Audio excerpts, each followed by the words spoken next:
मेहरबान कदरदान एक कोठी का अभिमान के हनुमान प्रसाद के सादर प्रणाम। ए मठिया में सॉरी गलती हो गया।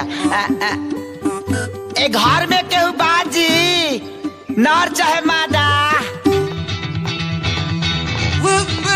आई हो दादा कपड़ा बाया था पैटवा भी टोर ले भी कार है। ते कौन है इस रे? ना नीचे सलवार ना ऊपर कमीज ते कौना के बेटी है सिर्फ बदतमीज।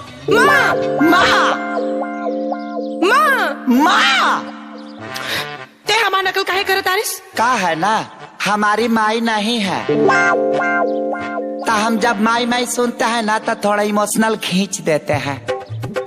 माँ माँ माँ स्वीटी कौन पड़ा खुशिया गल बाबा के मंगावे? बड़ा ना माता जी बेचारा घुसल बा। अच्छा अच्छा